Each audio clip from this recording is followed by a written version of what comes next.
الرسالة التي جمعها الحبيب زين متعنا الله وإياكم بحياته في عافية في شأن التصريح في النصح في الدعوة إلى الله سبحانه وتعالى، تذكير الناس بالنعم. وقال عليه الصلاة والسلام في شأن ادعو إلى سبيل ربك بالحكمة والموعظة الحسنة. الحبيب أحمد بن حسن العطاس حث الناس على الترغيب في تذكيرهم بالنعم. قال سيدنا داود عليه السلام خاطبه الله: يا داود حببني إلى خلقي. قال كيف أحببك إلى خلقك؟ قال ذكرهم بآلائي ونعمي. إنسان ربي أنعم عليك بالعافية، نعمة الإسلام، نعمة التوفيق، نعمة الصحة، نعمة العقل، نعمة كم نعم، وإن تعدوا نعمة الله لا تحصوها. فإذا أدرك حقيقة النعم شكر عليها، إذا شكر عليها زاده الله، ولئن شكرتم لأزيدنكم. بهذا كم ترجم.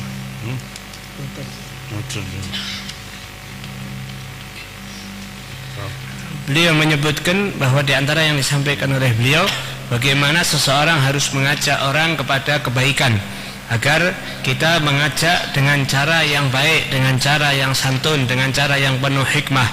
Begitu juga beliau menyebutkan bahwa Rasulullah Subhanahu wa taala pernah berkata kepada Nabi Allah Daud, "Wahai Daud, jadikanlah aku ini dicintai oleh hambaku." Maka ditanya, bagaimana caranya ya Allah? Allah pun memberitahu bahwasanya ingatkan mereka tentang kenikmatan-kenikmatan yang aku berikan kepada mereka, dan tunjukkan kepada mereka kebesaran-kebesaran ciptaanku dan pemberianku, maka mereka akan mencintaiku dan menyayangiku. Maka karena itu, bila kita mengetahui itu semua, maka Allah Subhanahu wa taala akan menjadikan kita hamba yang cinta kepada Allah dan bersyukur atas nikmat semua, dan pasti Allah akan menambahnya nantinya. المقصود بالدعوة تقريب الخلق إلى الله، ليس تخويفهم وإبعادهم، تقنيتهم، تأييسهم من رحمة الله. لا، قال في الحديث القدسي يقول الله: من رد لي هاربا فقد كتبته جهبذا.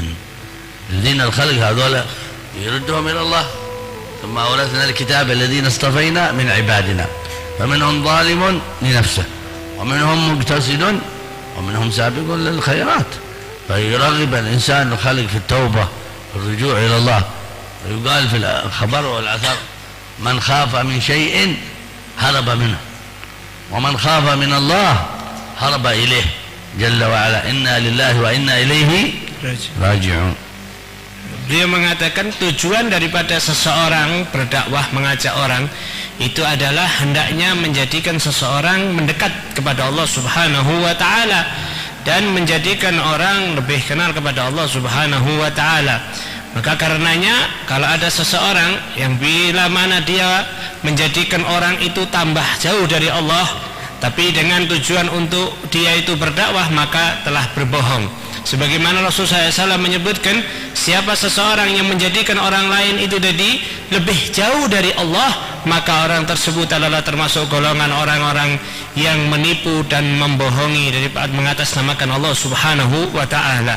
Begitu juga disebutkan di dalam athar, barang siapa seseorang yang takut akan sesuatu, dia akan menjauh darinya. Tapi kalau takut kepada Allah Subhanahu wa ta'ala, dia akan mendekat kepadanya, tambah mendekat kepada Allah Subhanahu wa ta'ala. Inna lillahi, sesungguhnya segala sesuatu itu kepada Allah Subhanahu wa ta'ala kembali. Al-muqatabah takun ala qadr as-sami'in. هذا كان عندك طلبة علم وعندك ما شاء الله ناس من ذوي المعرفة والعقل والحكمة، خاطبهم. لكن إذا كان عندك ناس مبتدئين طلبة علم في السلوك في المعاملة، يبدأ بهذا. ولهذا قالوا العالم هو الذي يكتب أفضل ما يسمع. طالب العلم الذي يكتب أفضل ما يسمع. كم تسمع أنت؟ كل شيء تكتبه؟ أفضل ما تسمعه تكتبه.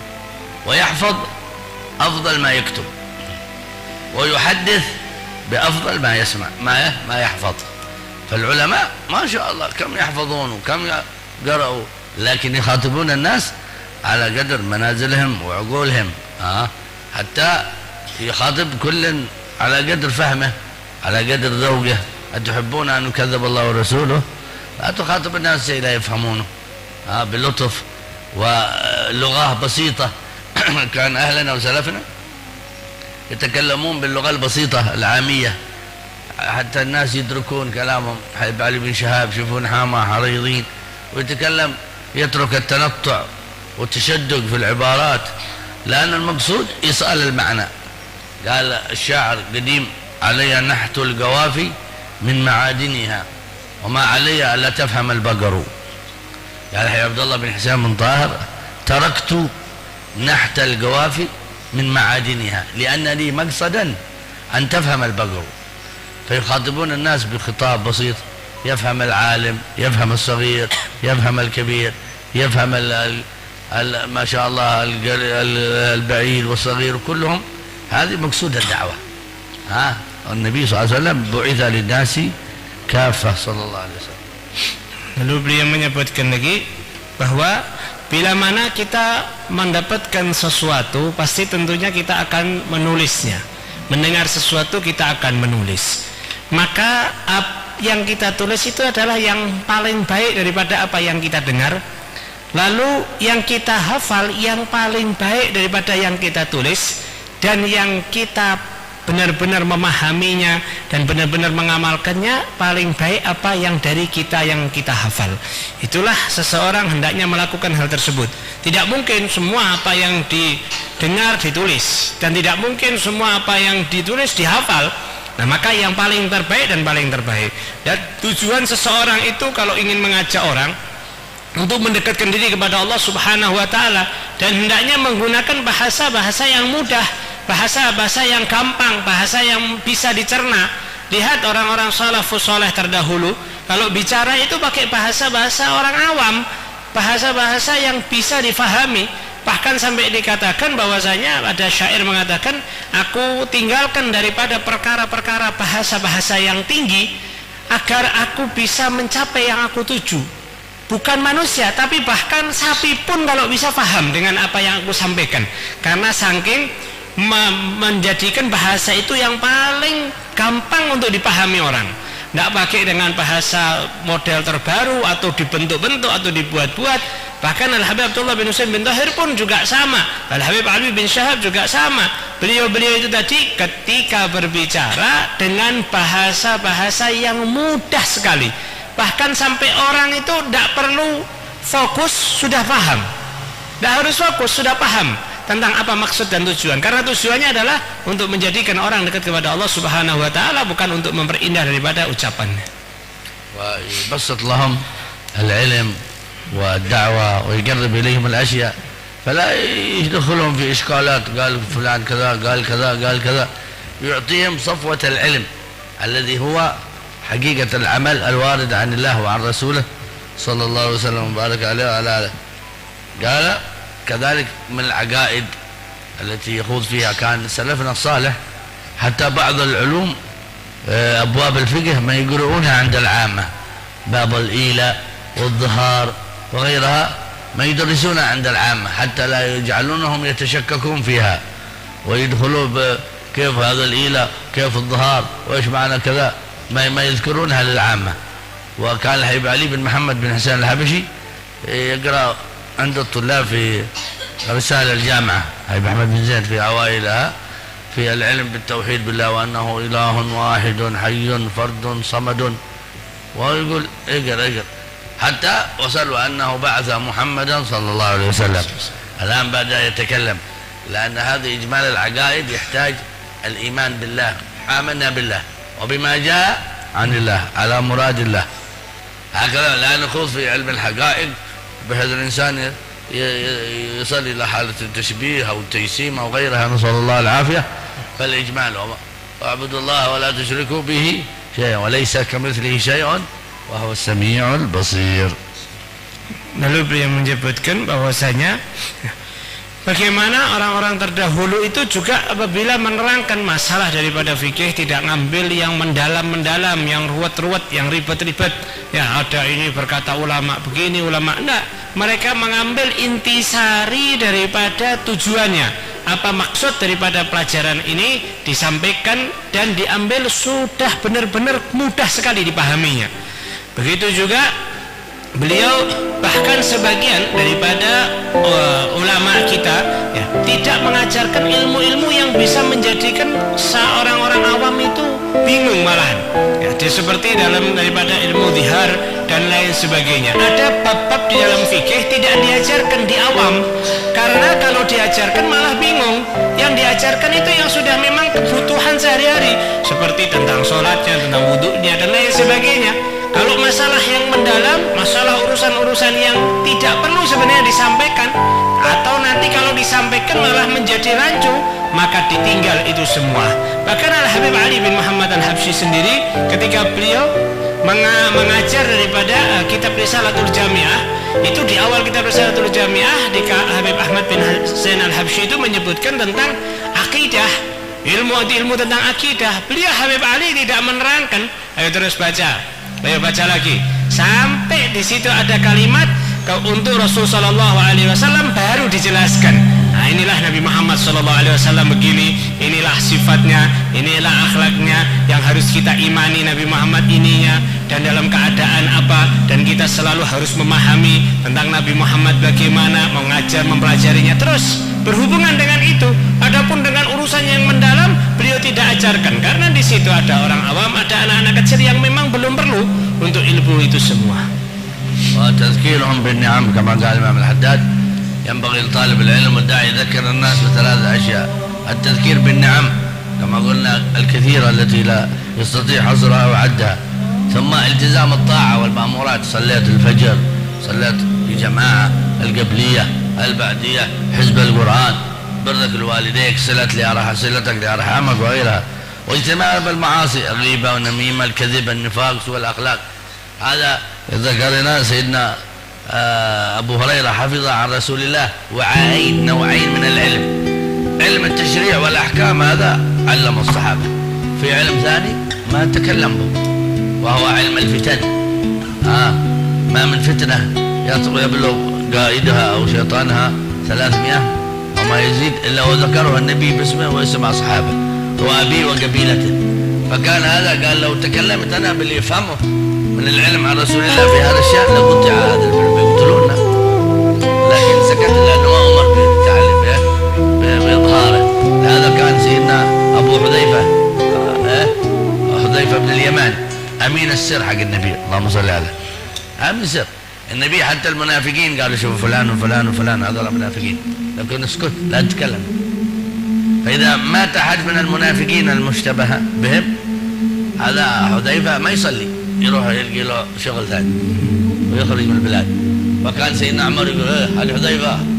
لا، هذا من الجماعة قال، فيحاول يهرب، لكن النبي ما أمر صلى الله عليه وسلم بكشفهم وإظهارهم، لكي إن المنافقين في الدرك الأسفل من النار. لهذا ما كل شيء يقوله الإنسان، ما كل شيء يسمعه ويحدث به. كفى بالمرء إثما أن يحدث بكل ما يسمع. الأخبار ألقوا كذا ألقوا شيء تقوله وشيء لا تقوله. الإمام الشافعي سئل عن 30 مسألة أجاب عن 5 وقال في البقية الله أعلم. هو يقدر يجيب عنها كلها، لكن لإظهار الأدب وحسن الكلام. وإلا الإنسان بيتكلم حتى النهار والليل كله ما بيغلق، لكن قليل منك يكفيني ولكن قليلك لا يبال. كان النبي يتخول الصحابة بالموعظة، يذاكرهم يوم بعد يوم ويجلس في الأسبوع في الشهر، وهكذا حتى لا يكرهوا العلم مخافة السآمة، يعني يسامون خلاص كثر. فكان صلى الله عليه وسلم يترفق بهم. اللهم صل عليه وعلى الله ينفعنا إن شاء الله كما نسمع من المواعظ والمذاكرات والدروس العلمية. ونعمة كبيرة مثل هذه الراحة في هذا اليوم، إجازة عندكم وعطلة تستفيد الإنسان من عمره وحياته، وإلا بعدين بتشوف كيف كم فاتتك. يا حسرة على ما فرطت في جنب الله، كم يتحسر الإنسان وكم يبكي لكن لا ينفع. اغتنم 5 قبل 5، فراغك قبل شغلك هذا، وشبابك قبل هرمك، صحتك قبل سقمك، غناك قبل فقرك، حياتك قبل موتك. الله ينفعنا إن شاء الله بما علمنا، ويعلمنا ما ينفعنا، ويبارك إن شاء الله في هذا المعهد وهذا الباقي يقبل إن شاء الله بالطلاب عليه وطلبة العلم، ويكون إن شاء الله نافعا ومشعال من مشاعل النور والهداية، ونعمة من الله كبيرة أن يوجد مثل هذه المعاهد والأربطة فيما بينكم على طريقة السلف الصالح، على طريقة الأدب، على طريقة التواضع، على طريقة كل شيء جميل فيه. هذا معنى أن الله جميل يحب الجمال. الله يعيننا وإياكم على ما يريده منا في عافية. وصلى الله على سيدنا محمد الحمد لله رب العالمين. Dan beliau pun menyebutkan bahwasanya sebagaimana Habib Abdullah Haddad menyampaikan, seseorang apabila ingin menyampaikan kepada orang lain nasihat, maka hendaknya dia harus mengingat daripada 3 hal. Mengingatkan tentang kenikmatan-kenikmatan Allah Subhanahu wa taala, tentang kebesaran Allah yang mana sudah saya sebutkan tadi. Kata beliau, nikmat Allah itu sangat banyak sekali. Lalu yang kedua adalah bagaimana seseorang harus menyebutkan tentang kewajiban-kewajiban atas orang tersebut, adanya sholat 5 waktu dan bagaimana berjamaah atau tidaknya, sholat sunnah qobliyah ba'diyahnya, dan begitu juga hal yang berhubungan dengan kewajiban kepada orang tua, zakatnya, puasanya, dan wudhunya, dan hal-hal yang seperti itu. Begitu juga tentang hal apabila seseorang itu tadi diingatkan, harus juga mengingatkan tentang untuk menjauhi perbuatan maksiat, ya. Dan seseorang itu tidak harus semuanya diomong-omongkan, tidak harus semua itu disampaikan. Cukup seseorang itu tadi suka berbohong apabila dia selalu menyampaikan apa yang dia dengar. Yang didengar diomongkan, yang didengar diomongkan. Itu tandanya orang yang suka berbohong.